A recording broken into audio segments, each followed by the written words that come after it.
Dr. Zephyx floated in her crystal chamber, her transparent body pulsing with soft blue light as she reviewed the ancient data files.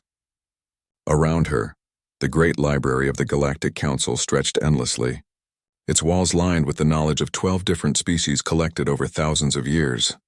She was reading the Terran tales again. These strange stories fascinated her more than any other mythology in the galaxy. The tales spoke of creatures called humans from a distant world named Earth.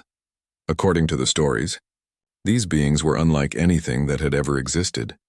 The first tale told of humans who could run for days without stopping. Not fast like the Wind Riders of Altair, but steady and relentless, chasing their prey until the animals simply collapsed from exhaustion. Other species ran in short bursts. Humans just kept going. Another story described how humans lived on something called a death world. The planet supposedly had changing weather that could kill, animals larger than most spaceships, and plants that could poison other species just by touch. Yet humans not only survived there, they made these deadly creatures into pets. The tales claimed humans shared their homes with wolves and tigers, beasts that could tear apart most galactic species. Zephyx's favorite story was about human medicine. It said humans regularly consumed toxins for pleasure, calling them alcohol and spices. They exposed themselves to radiation from their star until their skin changed color, and they called this tanning and thought it looked good. Most amazing of all, when humans got sick or injured, they seemed to get stronger rather than weaker. The scientific community treated these stories as pure fantasy. Dr. Corvin from the Altarian Institute had written the standard text on Terran mythology. He argued that the tales were impossible because they violated basic biological principles. No species could evolve such extreme traits. No planet could be that dangerous and still support complex life. No creatures could be both intelligent and that physically powerful. Zephyx had built her career studying these myths. She had written 17 papers explaining how different galactic cultures had contributed elements to the Terran tales. The persistence hunting came from ancient draconian legends. The Death World concept reflected Viridian fears of planetary disasters. The pet predators were clearly inspired by Zephon agricultural practices. The stories served an important psychological function, she argued. They gave peaceful galactic citizens heroic figures to admire. In a galaxy where conflicts were resolved through diplomacy and trade, the mythical humans represented the thrilling possibility of beings who solved problems through direct action. But sometimes, late in her research cycles, Zephyx wondered if the stories might contain some grain of truth. The details were so specific. The tales included precise descriptions of human anatomy, their planet's location, even their primitive technology. Why would mythmakers create such elaborate technical specifications for imaginary beings? Her assistant, Culix, interrupted her thoughts. The small mechanical being hovered near her chamber, its sensors flashing urgent red. Dr. Zephyx, you need to see this immediately. The Deep Space Monitoring Station has detected something unprecedented. Zephyx flowed out of her chamber, her crystalline form shifting to follow Culix through the library corridors. They arrived at the communication center where technicians from several species worked frantically at their stations. Captain Yenor of the Monitoring Division turned to greet them. His reptilian draconian features showed confusion and excitement. Doctor, we've picked up artificial signals from the galactic rim. The location matches coordinates mentioned in some very old files. Zephyx felt her internal light pulse faster. What kind of coordinates? Take a look at this. Yenor displayed a star chart showing a small yellow star surrounded by several planets. The third planet from the star glowed with the distinctive signature of industrial civilization. The signals are coming from here. The system designation in our files is Sol. The name hit Zephyx like a shockwave. Sol was the mythical home star of the humans. According to the Terran tales, Earth orbited the third position around a yellow star called Sol. The coincidence seemed impossible. There must be an error, she said, but her voice carried less certainty than her words. Nor shook his head. We've verified the reading 17 times. There's definitely a technological civilization in that system. The radio emissions match patterns described in some of the oldest Terran mythology texts. Culix projected additional data into the air between them. I've been analyzing the signal patterns. They're primitive compared to our technology, but they show remarkable sophistication for a species that should be thousands of years behind Council development. Zephyx studied the data carefully. The radio transmissions showed mathematical concepts, scientific principles, and something that looked disturbingly like military communications. If these really were the mythical humans, they were far more advanced than the stories suggested they should be. "We need to inform the First Contact Division," Inor said. "This could be the discovery of a new species, or the discovery that an old species was never mythical at all," Zephyx whispered. Within hours, the news had spread throughout the council chambers. The possibility that humans might be real sent shockwaves through the galactic community. If the Terran tales were based on fact rather than fiction, it would revolutionize everything they thought they knew about biology, evolution, and the limits of life itself. Dr. Corvin arrived from the Altarian Institute, his tall blue form radiating skepticism. "This is clearly a coincidence," he announced to the assembled researchers. "Some primitive species has developed in a system that happens to match coordinates mentioned in ancient mythology.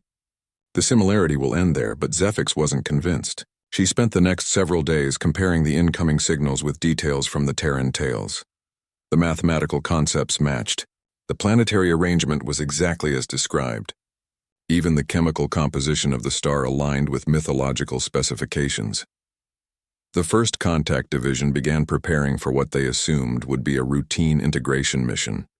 Captain Vexithala, their most experienced diplomatic officer, was assigned to lead the contact fleet. The Altarians had successfully contacted and integrated 47 new species over the past millennium. They followed proven protocols designed to minimize cultural shock and ensure peaceful integration. The plan was simple. Approach the system with superior technology to demonstrate council capabilities. Make peaceful contact with the dominant species. Gradually introduce them to galactic civilization through trade and cultural exchange. Most species were grateful to join the galaxy's peaceful community. As the contact fleet prepared to depart, Zephyx requested permission to join the mission as a cultural specialist. She wanted to see for herself whether these beings resembled the mythical humans or were simply another ordinary species that happened to live in the right location. Captain Vexithala approved her request. "Your expertise in Terran mythology might help us understand their cultural background," he said, "though I suspect we'll find they're nothing like the impossible creatures in those old stories." The night before departure, Zephyx floated in her chamber one final time, reading through the most dramatic Terran tales, stories of humans fighting impossible odds and winning, tales of creatures who became more dangerous when threatened rather than less, legends of beings who treated warfare as both an art and a science. She hoped the stories were just myths. Because if they weren't, if humans really were as dangerous as the tales suggested, then the First Contact Division was about to encounter something the galaxy had never seen before, something that might change everything.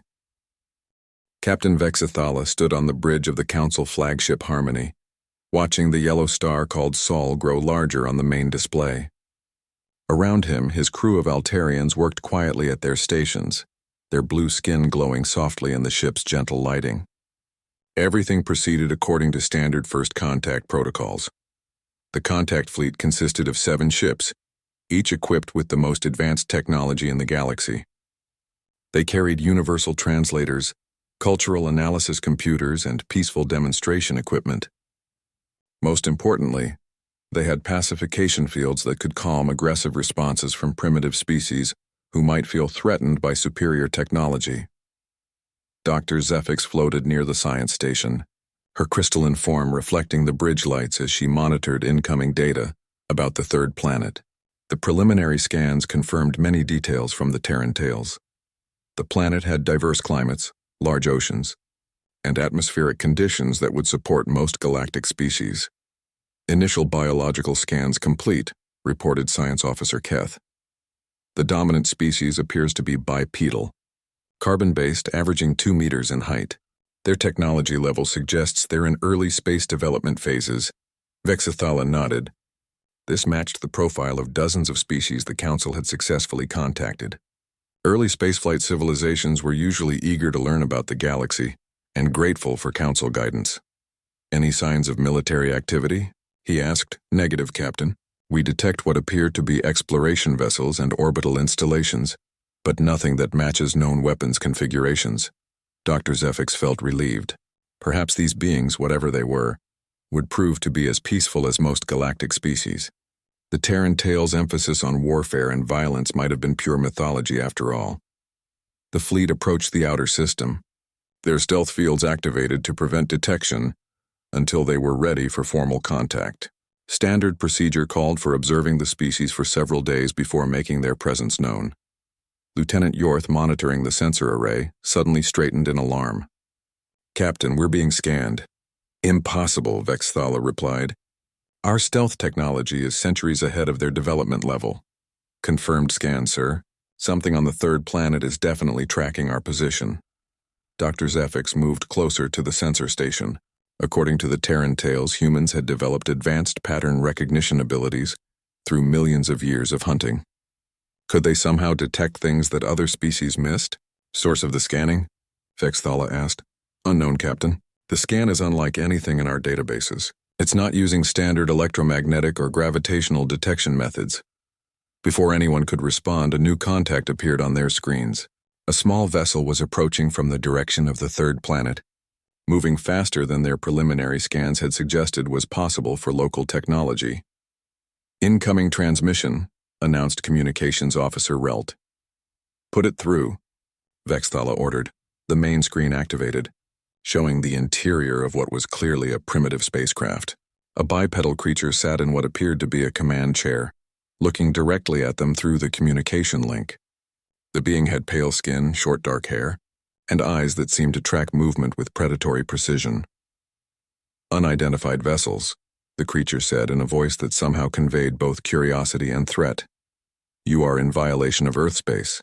Identify yourselves and state your intentions." Vexthala felt surprised. Most species they encountered were either terrified or amazed by first contact with superior technology. This being seemed neither. If anything, it appeared to be treating them as potential threats. "Greetings," Vexthala responded, using his most diplomatic tone. "I am Captain Vexithala of the Galactic Council First Contact Division. We come in peace, seeking to establish friendly relations with your species." The human's expression didn't change. "That's nice. You're still in restricted space without permission. Please withdraw to the outer system while we discuss this." Dr. Zephyx watched the exchange with growing fascination. The creature's behavior matched descriptions from the Terran tales perfectly. Humans supposedly never showed submission to superior force. They negotiated from positions of strength even when they were clearly outmatched. "I'm afraid we cannot comply with that request," Vexthala replied carefully. "Our mission requires us to approach your homeworld for proper contact protocols." The human leaned forward slightly. "Let me be more clear.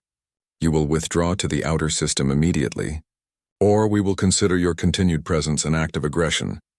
Lieutenant Yorth whispered urgently. "Captain, their vessel appears to be arming some kind of weapon system." Vexthala felt a flutter of concern. The ship on their screen was obviously primitive compared to Council technology. Its hull looked like it was made from simple metals, and its propulsion system was clearly chemical-based. Yet the creature inside was threatening them as if it had some chance of success. "Please understand," Vexthala said, "our technology is far more advanced than yours. We mean no harm, but we cannot be threatened by primitive weapons." The human smiled, and Dr. Zephyx felt her crystalline form pulse with alarm. She had read descriptions of human facial expressions in the Terran tales. That particular expression usually preceded something violent. "Let's test that theory," the human said. The communication link cut off. What happened next violated every principle of civilized first contact. Instead of retreating when faced with obviously superior technology, the human vessel accelerated directly toward the Council flagship. Instead of attempting to establish safe distance for negotiation, it closed range as quickly as possible. "Activate pacification field," Vexithala ordered. The field would calm the aggressive impulses of the approaching pilot and allow for rational discussion. "Pacification field active, Captain," reported Tactical Officer Zint. The human ship continued its approach without any change in behavior. "Field appears to be ineffective, sir," Zint said with confusion in his voice. Dr. Zephyx watched the approaching vessel with growing excitement and terror. The Terran tales claimed humans were immune to mental influences that worked on other species. They supposedly made decisions based on logic and emotion, rather than instinctive responses to dominance displays. Evasive maneuvers, Vexthala ordered. The Council ships began to move, their advanced engines easily capable of outrunning the primitive human vessel, but the human pilot seemed to anticipate their movements, adjusting course to maintain an intercept trajectory. "How is it tracking our movements?" Yorth asked in amazement. "Humans are persistence hunters," Dr. Zefik said quietly. "The stories say they can predict the behavior of prey even when the prey is faster and more agile." The human ship continued closing distance. When it reached optimal range, it did something unprecedented in galactic history. Instead of firing weapons or attempting to communicate, it simply rammed the Council flagship. The impact wasn't enough to seriously damage the Harmony, but it disabled several systems and created a hull breach. More shocking was what happened next. The human vessel, badly damaged by the collision, somehow attached itself to the Council ship's hull. "Hull breach on Deck 7, reported damage control. Something is cutting through the outer bulkhead." "Impossible," Vexthala said. They couldn't have survived that impact, but they had. Within minutes, armed humans were boarding the Council flagship. They moved through the corridors with a coordination that suggested extensive training in ship-to-ship combat.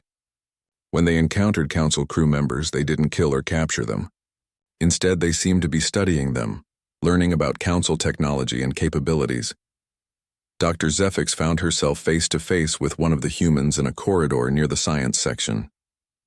The creature was smaller than she had expected, but moved with a fluid precision that reminded her of predators from her homeworld.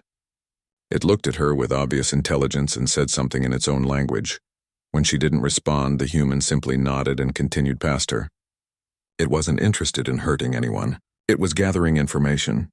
Captain Vexithala activated the ship's emergency communication system. "All fleet vessels maintain distance. Do not approach. Repeat, do not approach."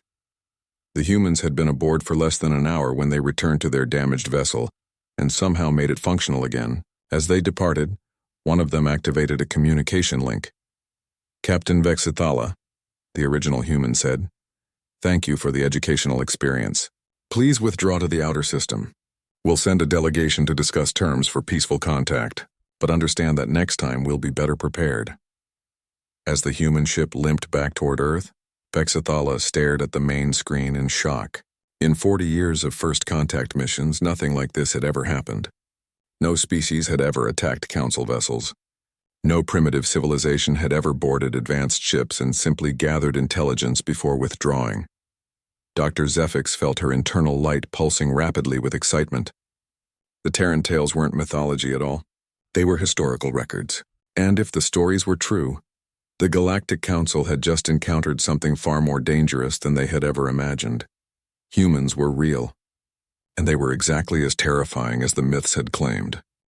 Dr. Zefix hovered in the medical bay of the Harmony, watching as the ship's automated systems analyzed biological samples the humans had somehow left behind during their boarding action. Blood drops, skin cells, and hair follicles provided the first real scientific data about human physiology. What the computers revealed made her question everything she thought she knew about evolution. Chief Medical Officer Thys of the Zephan Collective examined the data with growing disbelief. His 6 arms moved rapidly across multiple displays while his compound eyes tracked dozens of readouts simultaneously. "These readings cannot be correct," he muttered for the 5th time in an hour. "What exactly are you seeing?" Zefix asked. Thys turned to face her, his insectoid features showing confusion. "Dr. Zefix, according to this data, human bone density is approximately 4 times greater than the galactic average. Their muscle fiber composition suggests strength levels that should be impossible for a species of their size." Captain Vexthala entered the medical bay, still shaken from the encounter.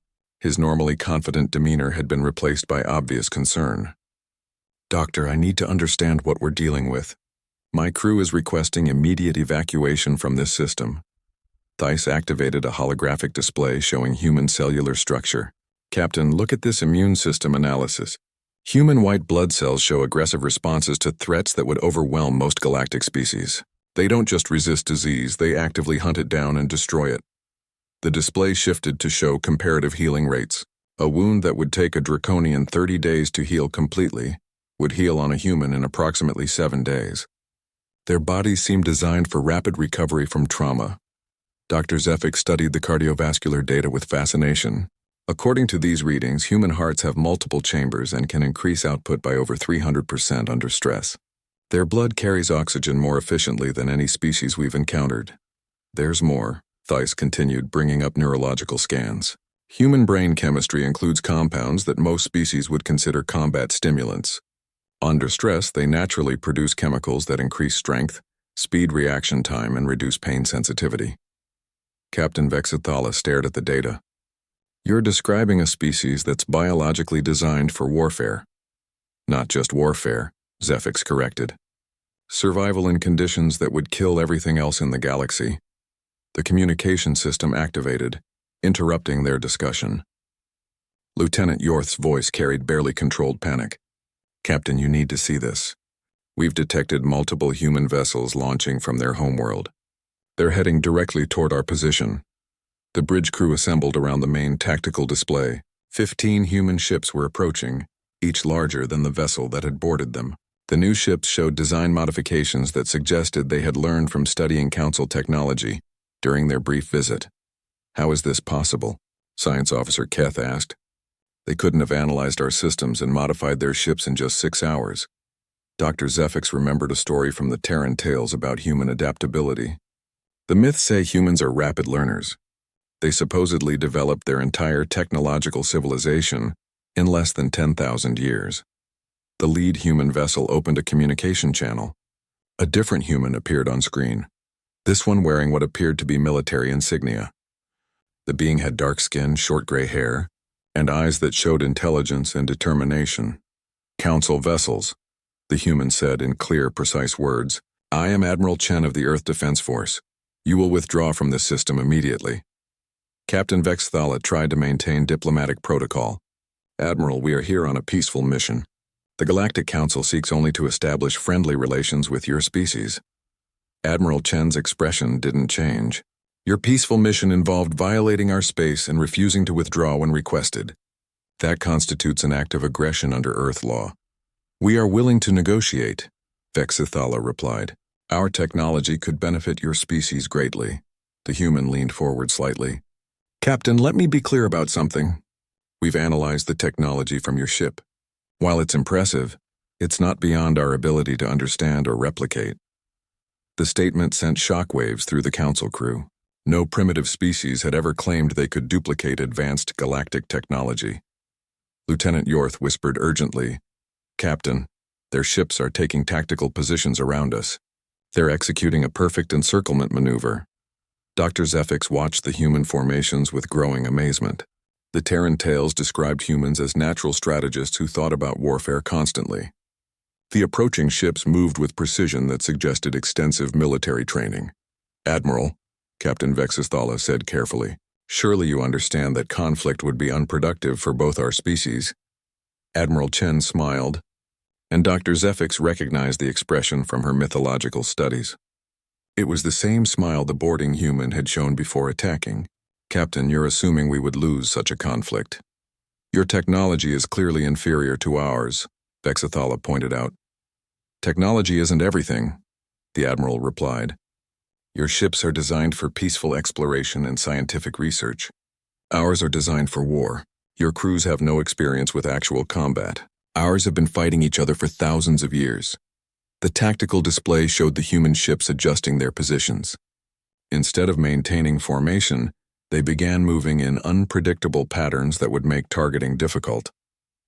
Admiral Chen continued, Your vessels are larger and more advanced, but they're predictable. Your tactics follow standard patterns that we've already analyzed. Your weapons are designed to disable rather than destroy. Dr. Zefix realized what the Admiral was explaining. The humans weren't just threatening the Council ships. They were demonstrating that they had already developed countermeasures for superior technology. What do you want? Captain Vexthala asked. Immediate withdrawal from Earth space, Admiral Chen stated. Recognition of human territorial sovereignty, and a formal treaty establishing Earth as an independent system with full rights to defend itself against future intrusions. The demands surprised everyone on the Council bridge. Most species they encountered were eager to join galactic civilization. Humans were demanding to be left alone. Your species could benefit greatly from council membership, Vexthala argued. We offer advanced medicine, peaceful trade relationships, and protection from hostile forces. Admiral Chen's expression showed something that might have been amusement. Captain, we've reviewed your historical records during our brief visit to your ship. Your protection consists of diplomatic negotiations with species that understand civilized behavior. What happens when you encounter someone who doesn't want to negotiate? The question hung in the air. The Council had never faced truly hostile aliens. Their expansion had always involved peaceful species grateful for technological advancement. The galaxy is a peaceful place, Vexthala said. Your galaxy is a peaceful place, Admiral Chen corrected. But space is very large and you've explored very little of it. What happens when you meet something that wants to destroy, rather than trade? Dr. Zefix understood what the human was suggesting. The Council had developed in a stable region where intelligence correlated with peaceful behavior. But evolution didn't guarantee that pattern everywhere. You have 24 hours to withdraw, Admiral Chen announced. After that, we'll consider your continued presence an invasion and respond accordingly. The communication link closed. Captain Vexthala looked around his bridge at crew members who had never faced an actual threat. Options? Tactical Officer Zint consulted his displays. Sir, we could easily destroy their ships with our superior weapons. And then what? Dr. Zefix asked quietly. According to our scans, their homeworld has over 7 billion inhabitants. If we attack their military, we're declaring war on their entire species. Science Officer Keth added more troubling data. Captain, I'm detecting additional ship construction on their homeworld. They appear to be rapidly expanding their fleet using principles derived from our technology. The full implications began to sink in. Humans weren't just dangerous because of their biology. They were dangerous because they learned quickly, adapted rapidly, and prepared for warfare as a normal part of their existence. As Captain Vexthala gave the order to withdraw to the outer system, Dr. Zefix realized that the galaxy was about to change forever. The Council had found something they had never encountered before, a species that was not only intelligent and technological, but actively aggressive and completely unafraid of superior force. The Terran tales hadn't been myths at all. They had been warnings. Admiral Koroth of the Draconian Empire stood in the war room of his flagship Domination, studying tactical displays that showed something unprecedented in galactic history. For the first time in over 3,000 years, the Galactic Council was at war.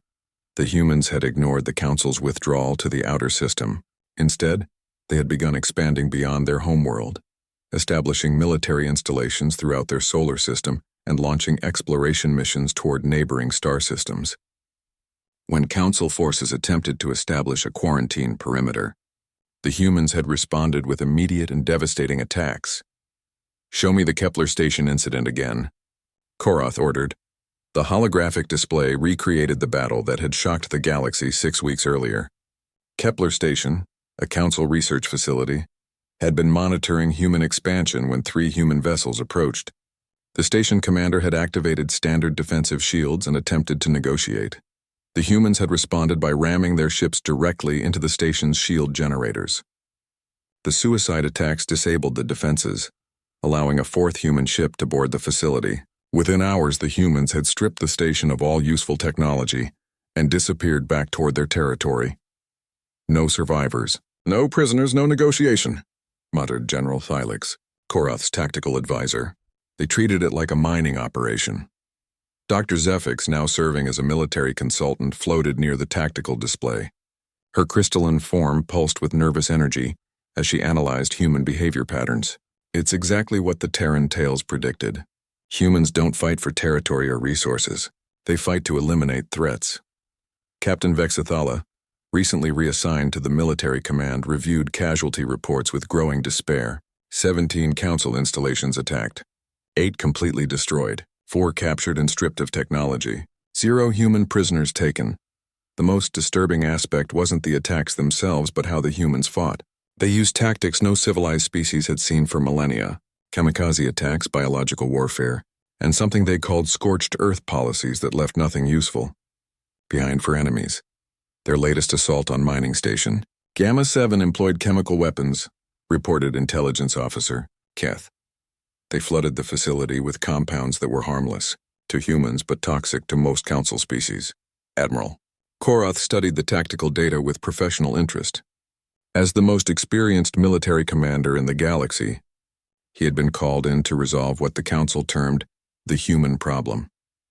His draconian forces had conquered 17 star systems in the past millennium, always through superior technology and overwhelming force. "What's their fleet strength?" he asked. "Approximately 200 vessels," Keth replied, "all based on modified Council technology. They're primitive compared to our ships, but they're fast, maneuverable, and appear to be designed specifically for attacking larger vessels." Dr. Zefix highlighted several troubling details. "Admiral, human ships don't follow standard design principles. They sacrifice crew comfort, defensive systems, and long-range capability for speed and firepower. It's as if they expect every mission to be a combat operation." The strategic situation was unprecedented. Human forces were systematically attacking Council positions throughout a 50 light-year radius. They weren't trying to hold territory or establish colonies. They were simply destroying anything that might threaten Earth. "Their strategy makes no sense," General Thylix complained. "They're creating enemies throughout the galaxy instead of seeking allies." "It makes perfect sense if you understand human psychology," Dr. Zefix explained. "According to the Terran tales, humans believe the best defense is eliminating threats before they become dangerous. They're not trying to conquer the galaxy. They're trying to make sure the galaxy can't conquer them." Admiral Korath made his decision. "Prepare the battle fleet. We're going to end this quickly with overwhelming force." The Draconian War Fleet was the most powerful military force in galactic history. 50 capital ships, each capable of destroying entire planets, supported by 200 escort vessels and advanced automated weapon systems. No enemy had ever survived contact with the full Draconian fleet. They approached the Sol system expecting a brief, decisive battle. Human forces would see the superior technology arrayed against them and surrender. It was how warfare had always worked in the civilized galaxy. The humans had other ideas. The first surprise came when Draconian scouts detected over 500 human vessels waiting in the outer system. Somehow in just 3 months, human shipyards had quintupled their fleet size. "Impossible," General Thylix said, studying the scanner data. "They couldn't have built that many ships so quickly." Dr. Zefix examined the human fleet composition with growing alarm. "Admiral, those aren't all military vessels. I'm detecting converted civilian ships, modified cargo haulers, even what appear to be mining equipment fitted with weapons." The second surprise came when the humans attacked immediately, instead of waiting for negotiations. They didn't target the Draconian capital ships. Instead, they swarmed the escort vessels, using superior numbers to overwhelm individual targets. "They're using pack hunting tactics," Dr. Zefix observed, as human ships coordinated their attacks like predators bringing down large prey. 5 or 6 ships attack each escort simultaneously. The third surprise was human adaptability. When Draconian ships adjusted their tactics, human forces counter-adapted within minutes. When the Draconians used long-range weapons, humans closed distance immediately. When the Draconians attempted formation fighting, humans broke into small groups that were impossible to target effectively. Admiral Korath watched his carefully planned battle dissolve into chaos. "How are they coordinating without central command?" "Humans are pack hunters," Dr. Zefix explained. "The stories say they can operate independently while maintaining group coordination. Each ship captain is making tactical decisions based on local conditions." The battle turned decisively when human forces did something unprecedented. Instead of targeting the Draconian flagship directly, they captured one of the escort vessels and turned its weapons on Admiral Korath's own fleet. "They're using our own ships against us," General Thylix said in amazement. But the humans weren't finished. As more Draconian vessels fell to coordinated attacks, human boarding parties stripped them of useful technology before destroying the hulks. Within hours, human ships were deploying weapons and defenses copied from captured Draconian equipment. "They're learning our technology in real time," Captain Vex Thala reported. "Each attack is more effective than the last."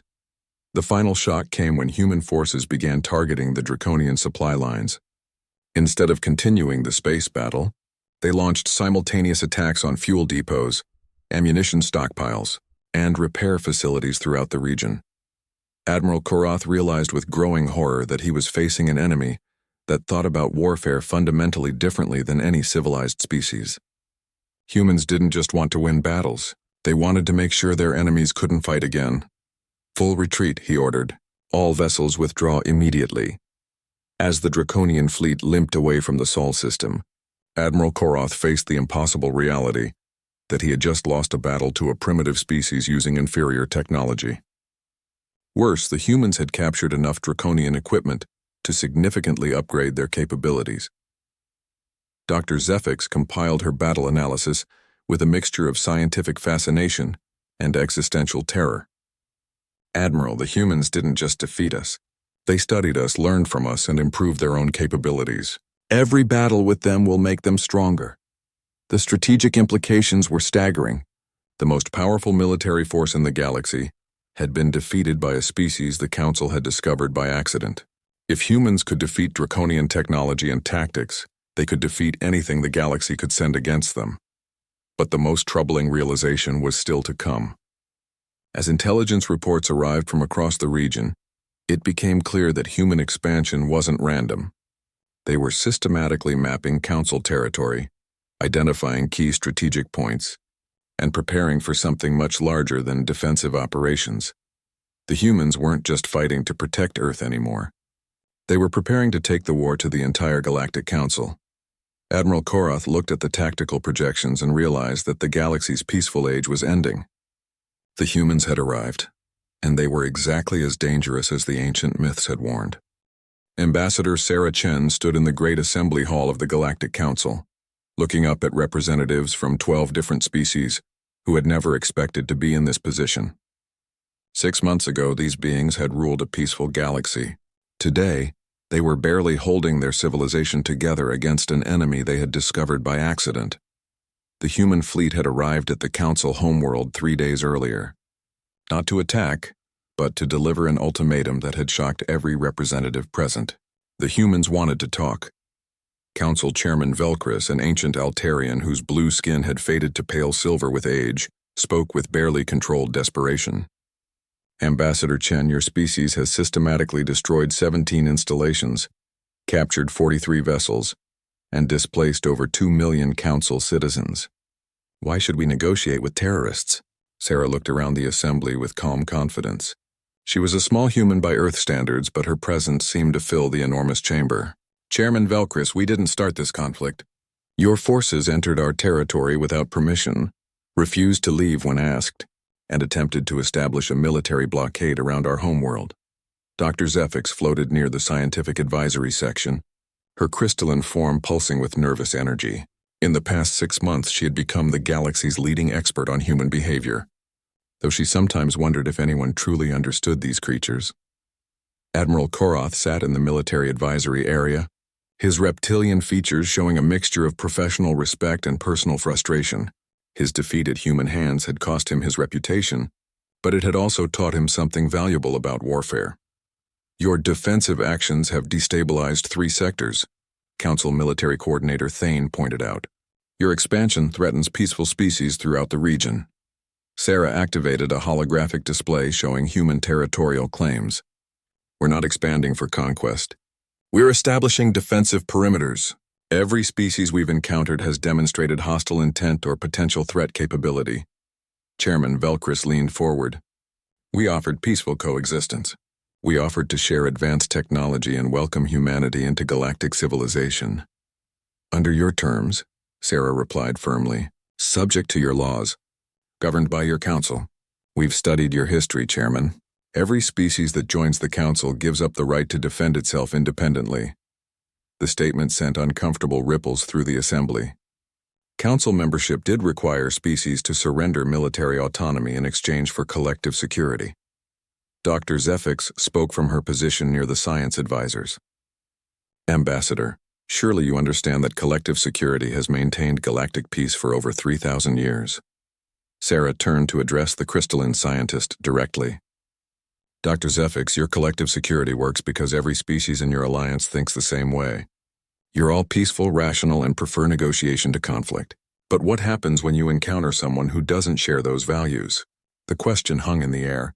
It was the same concern Admiral Chen had raised during first contact, and nobody had been able to answer it satisfactorily. Admiral Koroth stood slowly. "Ambassador, Are you suggesting the galaxy faces external threats? Sarah activated another display, this one showing star charts of regions beyond Council space. Admiral, human deep space exploration has detected 17 different technological signatures from beyond the galactic rim. At least 5 of them show characteristics consistent with aggressive expansion. The assembly erupted in confused discussion. The Council had never detected signs of hostile alien civilizations beyond their territory. That's impossible, Science Coordinator Thiss insisted. Our long-range sensors would have detected any significant technological activity. Your sensors are designed to detect the kind of technology you use, Sarah explained patiently. Peaceful, efficient, optimized for exploration and trade.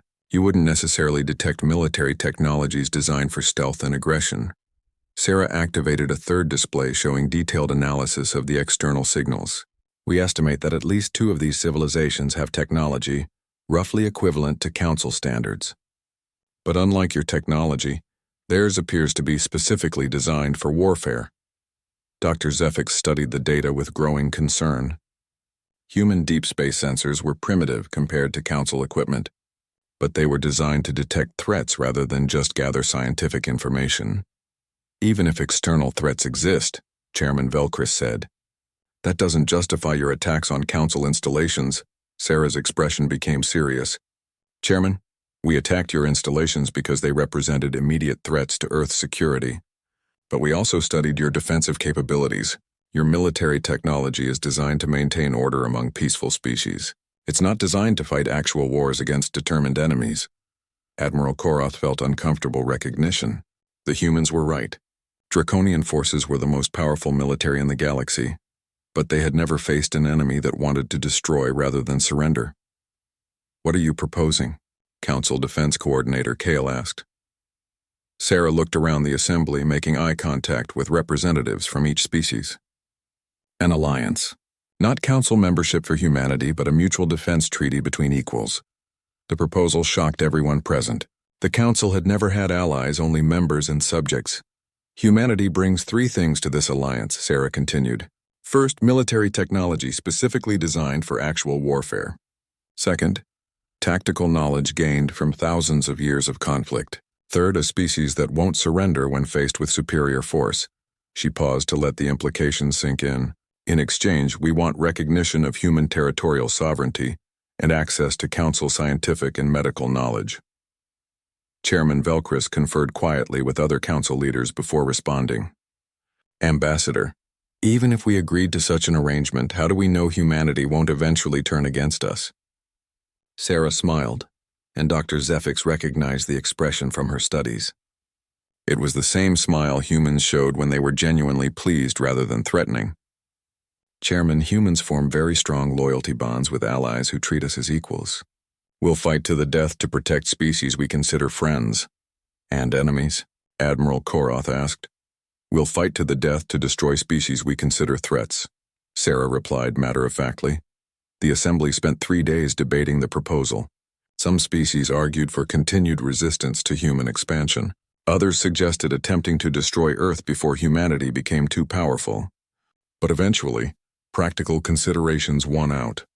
The galaxy might face external threats that required military solutions. The Council's peaceful nature made them vulnerable to aggressive enemies. Humanity offered capabilities they couldn't develop themselves. When the vote came, the Human Defense Alliance passed by a narrow margin. Dr. Zefix watched the signing ceremony with mixed emotions. The galaxy was changing in ways nobody had anticipated. The peaceful age was ending, replaced by something more dangerous but perhaps more honest. As Ambassador Sarah Chen signed the treaty documents, she turned to address the assembly one final time. Council representatives, you're about to learn something about humans that the Terran tales never mentioned. We're just as capable of fierce loyalty as we are of devastating warfare. You'll never have more dedicated allies. Admiral Koroth approached Sarah after the ceremony. Ambassador, I have a question about human military doctrine. Of course, Admiral.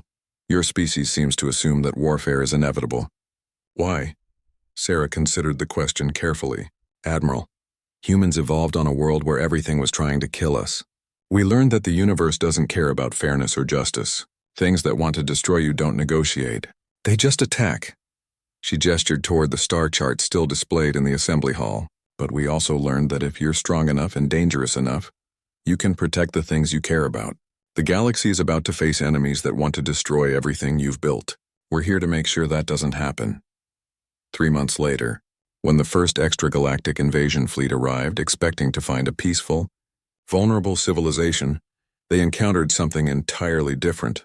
They found a unified alliance that had learned to fight like humans, backed by the actual humans who had taught them how. The galaxy survived because it had finally learned the lesson the Terran tales had been trying to teach for millennia. Sometimes, being peaceful isn't enough. Sometimes you need to be dangerous. Dr. Zefix updated her files one final time, changing the classification of the Terran tales from mythology to historical record. The humans had been real all along, and they had been exactly what the galaxy needed, even if nobody had realized it at the time.